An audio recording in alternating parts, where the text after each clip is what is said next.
Good morning. Time to get up and go to work. Hey, wake up, punks. Welcome back to what I like to humbly refer to as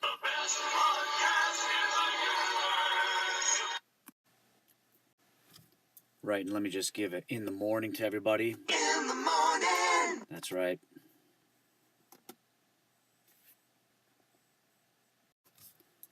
Sorry, my Spanish version of the jingle there failed, but I do have the Chinese.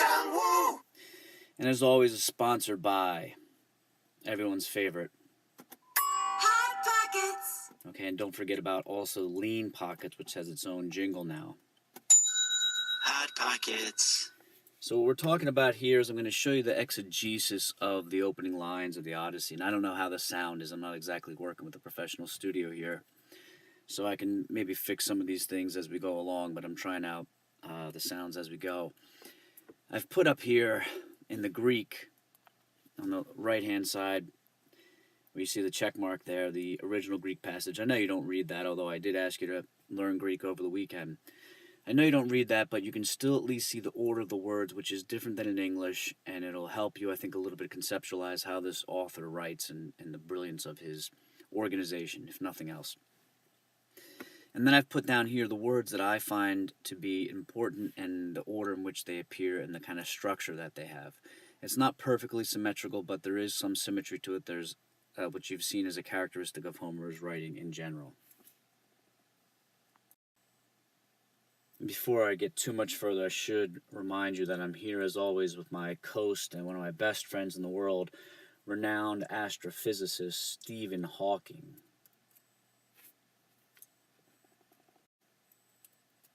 That's right, Sean. Great to be here. Now, you were the best man at my wedding, Stephen Hawking. What recollection do you have of that night? Is there anything in particular that stands out for you that you want to share? I remember sitting there in the corner. It went on for hours. Right, well, you aren't really a big dancer, but it's been a while since we've seen each other. Have you any exciting news or anything going on with you? I'm just thinking about outer space stuff. Outer space stuff. And you do a little stand-up comedy now. Is there any new material that you want to try out for my crowd right here? Anything that you think would be good for this audience? Yes, check out this one. I love escalators, because an escalator is never really broken. It can only become stairs. If the escalator is not working, you should put up a sign saying, "Sorry for the convenience." Ah, that's a good one. Haha, get it? I do get it, but that's you stole that from Mitch Hedberg. And I told you this before, if you really want to make your stand-up comedy work, you have to write your own material. You should stop being so lazy about that. Anyway, so let's get back to the Odyssey, and Stephen Hawking is with us. When I look at this problem to the Odyssey, this is an exegesis of, and I told you before that the exegesis means it's a leading out. You're leading out the meaning as much as possible. You're going to, as much as possible, try to wring this towel dry. You're going to put it in a dryer. You're going to squeeze it. You're going to wring it dry. You're going to leave it out in the sun. I don't care how you get all the meaning out of it, but the point of exegesis, ex means out, and ago, even though it's not spelled exactly the same, is what the root of this exegesis is. Ago means to lead or conduct or drive. You're going to drive out or conduct out as much meaning as you can possibly get out of this passage. It's only 10 lines long, and I want you to be able to talk about it for 15 minutes. I got 4 minutes already, but most of it has been, hot pockets and getting down to just the introductions here, making sure you know who's in the studio with me today. First word is Andra. I told you about this a little bit. Andra means a man. It just means any old man. It's very nondescript word. It's not referring to anybody in particular. That's a brilliant first word because this story is meant to be about every single person in this room. It's meant to be about everybody. It's anybody. The word doesn't mean the man. It's not the name of the main character. It's just a guy. It's a story about an everyman. It's particularly brilliant because later in Book 9, when Odysseus confronts the Cyclops, which is the quintessential monster that he fights. Like Gilgamesh had Humbaba, and Odysseus has the Cyclops. Cyclops is a perfect name for the Homeric epics too, because the cycle is what this thing is all about. The Cyclops is the wheel-eyed one. Getting a little sloppy, so I'll erase that. But when Odysseus fights the Cyclops, he gives his name as no one, essentially. It's a pun that I'll talk about more in class, but he says his name is Utis. Utis means literally not anyone. And that's a brilliant pun because that is who he is. He's not anyone in particular. It's the same thing that happens in that, I don't know if it's a Disney movie or not, but it's animated. There's the Finding Nemo. Nemo is the Latin word for no one. That's the perfect name for the main character. Finding no one because you're finding everyone. You're finding anyone. The Odyssey might as well be renamed Finding Nemo because Odysseus' name is just a man. His name is Utis, or no one, or Nemo, or everyman, or no one. So it's a great line to start out with. And then the poet ends with, if you see it in the right-hand box over here again, he ends with Haman, which means us. He starts out with a story about every single one of us, and he ends saying, Muse, tell the story to us. The second thing that the poet goes into, of course, is the invocation of the Muses. You saw that all over Hesiod's theogony. They're the daughters of memory. So in order to tell this story that happened in the past, you have to evoke Mnemosyne, the Muses are the daughters of Mnemosyne and Zeus. That's what this poem all comes down to, the will of Zeus. You saw that in the opening lines of the Iliad. The will of Zeus is what makes everything happen. In this poem, the Muses, just like in the Iliad, are named right in the first line. The Muses are named, tell me, Muse, about the man, is how the Odyssey starts. And then it goes into the adjectives about this man whom we still have not named, the many-turning man. The word is polutropon.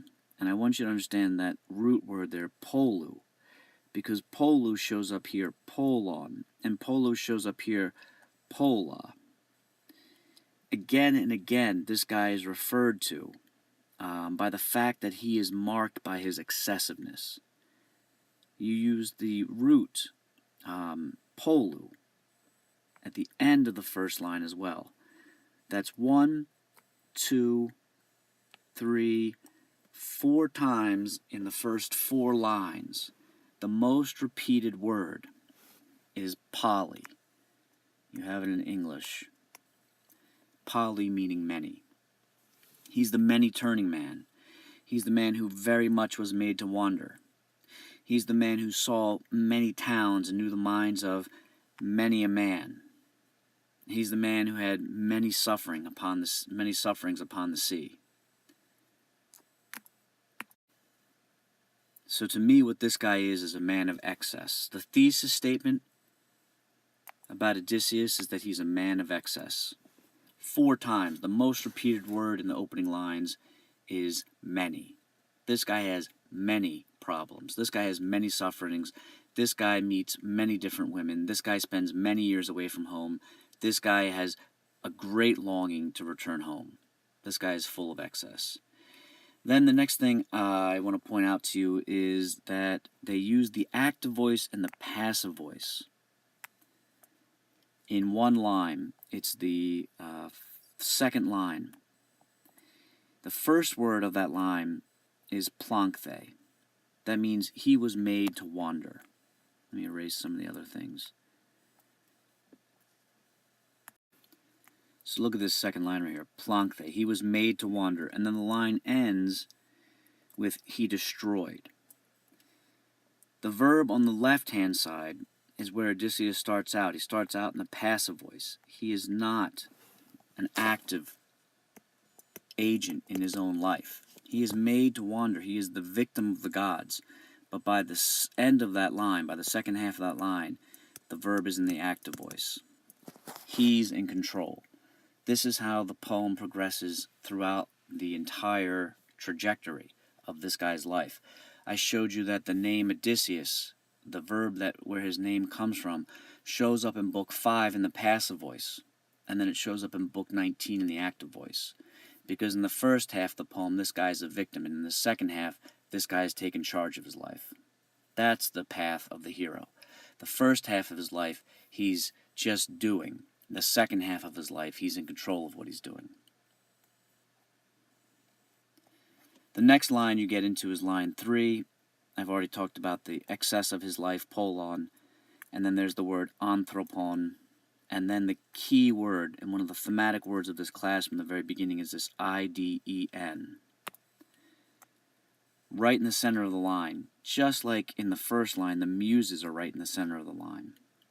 The word Eden is that word that I've told you about that's related to the Latin word and the English word video or video.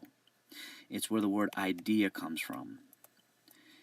It means having seen in the past, you are currently in a state of being a knower. It's a very heavy word. It's in the perfect tense, and it means having seen the world, having seen the minds of many a man, and having seen the towns of many a man. This guy is currently in a state of being a knower. And here's the line right here. I point out that the first words of Gilgamesh, in many of the versions of Gilgamesh that we have, are he who knew. Gilgamesh very often starts out with a similar kind of idea that Gilgamesh is the man who knew more than anybody else. In the third line of the Odyssey, you point out that Odysseus was the guy who knew. And if once wasn't enough, they say it twice. They say he knew the towns of many a man, and he knew the minds of many a man. They use two different words, egno and Eden. Both of them refer to knowledge. Both of them refer to knowing. So this guy, again, the repetition points out to you that this guy is all about excess, and this guy is all about knowing. This guy knows more than everybody else because he's seen more than anybody else. It's the same thing as Gilgamesh. He's gone to death and come back again. Odysseus, too, has gone to death and come back again. The word for that is a catabasis. Odysseus and Gilgamesh both go to the afterlife and come back again. The next thing in my outline here is that the word that comes up is paten.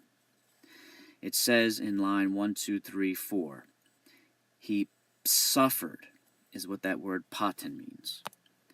Right in the center of the line. This is the third time now. Muse is right in the center of the line.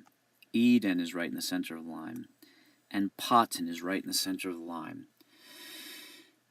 That was a big breath there. It says, he suffered.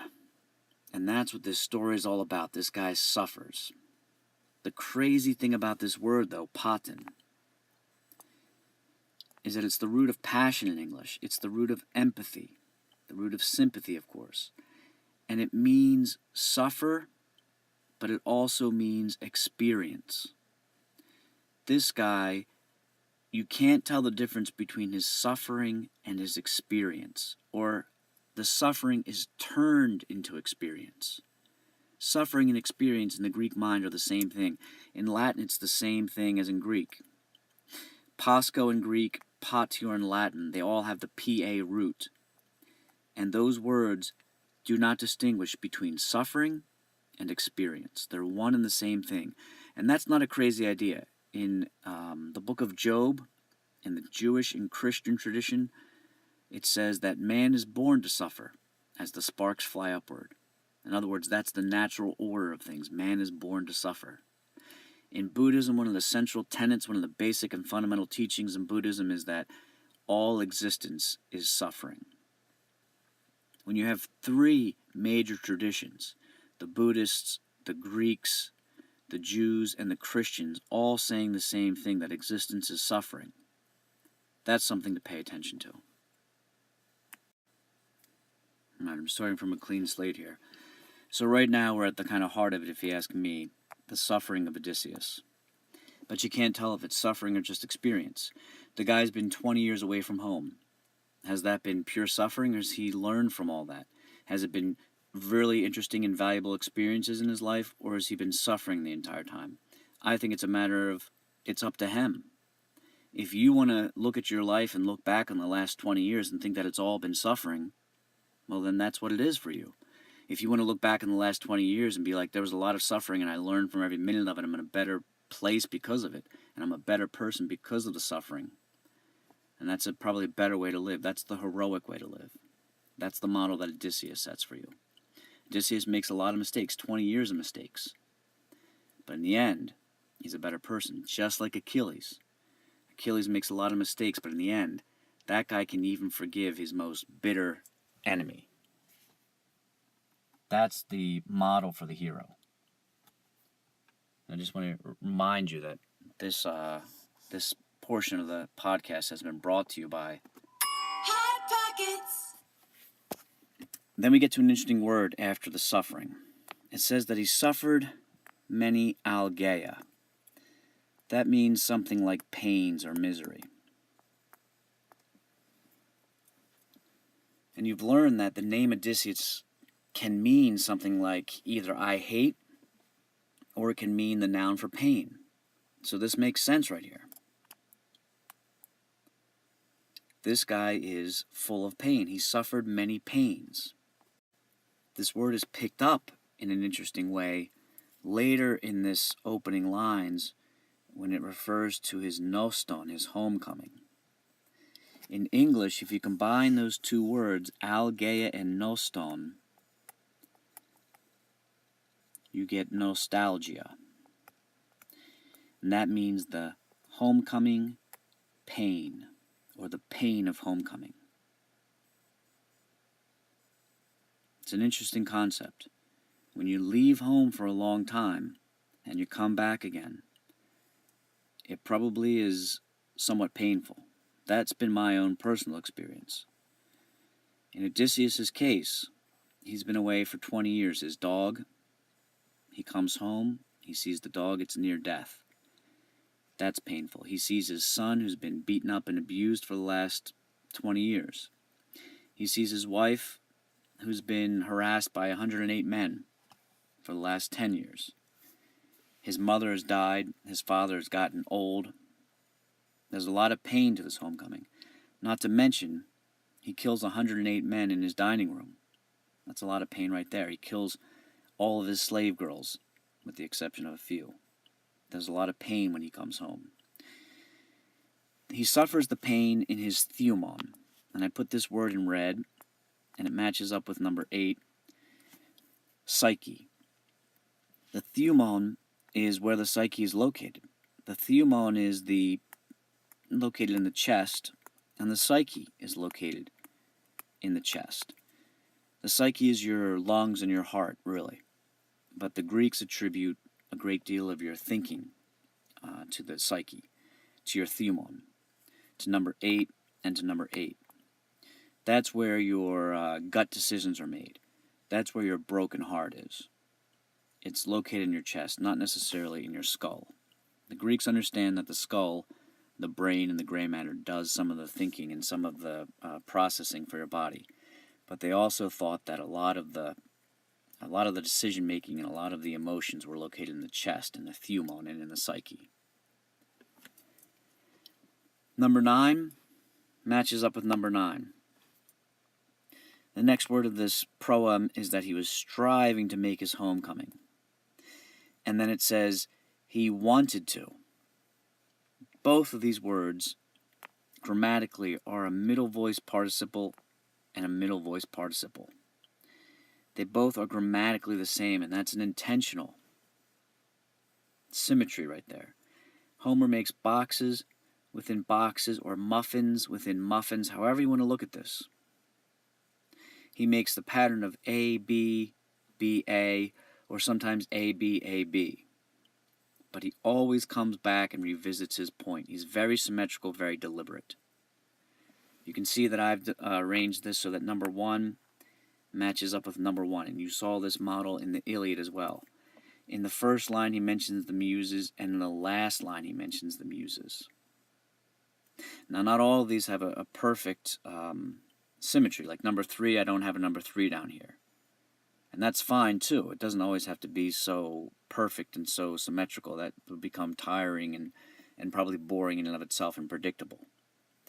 But I want you to have an appreciation for the way he arranges these things. The No Stone or the Homecoming is the I guess number 10. It's the highest number I get to in this little chart. The homecoming is what it's all about. The guy that comes home, and after being an idiot and a kind of loser and a problematic guy for everybody, it's the homecoming that matters in his life.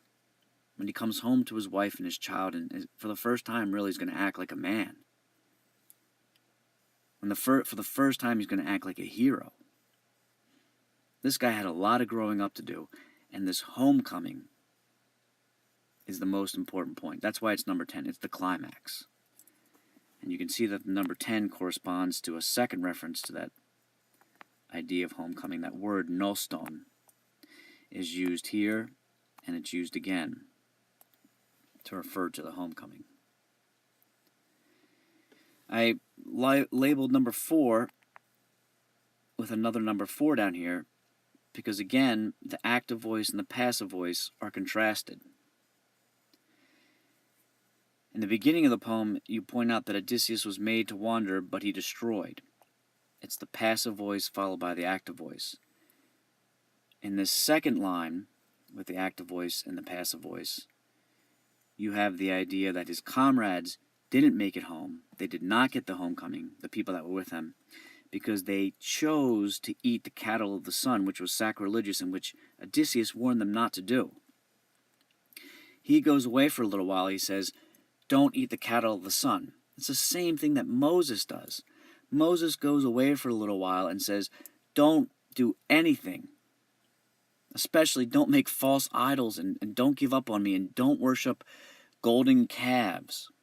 And he goes up and he gets the 10 Commandments and he comes back and his people are worshiping a false idol. They're worshiping a golden calf. It's the same pattern. There's cattle and there's the people that failed to follow the directions of the leader. They did something sacrilegious in regard to God.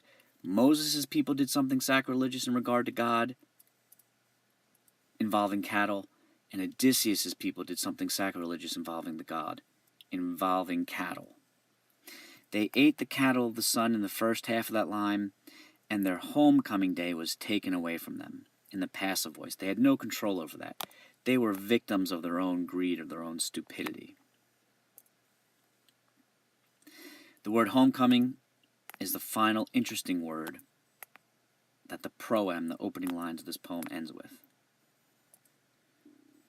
Then one more time you mention the daughters of Zeus, and then you say, sing this song even for us. Well, look at that giant arrow that just appeared. Now I'm going to go through the text itself in the Greek and read it to you so you hear the story. It says, a man, tell to me, muse, the many-turning man. A man to me tell, muse, many turning or evolving, changing often. He who very much, that excess is emphasized at the end of the line, was made to wander in the passive voice, when the holy citadel of Troy he had destroyed in the active voice. Of many men he saw the towns, and the mind he knew. Many things in the sea he suffered, miseries which were deep in his thumos, in his chest, striving for his soul and the homecoming of his comrades. But he could not save the comrades, although he was willing.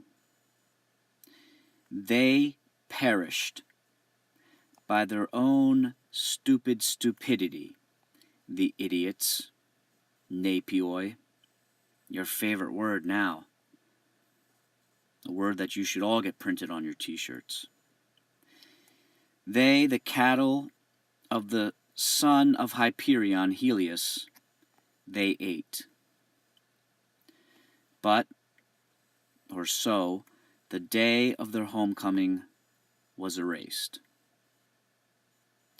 From wherever you want, goddess, Muse, daughter of Zeus, tell to us.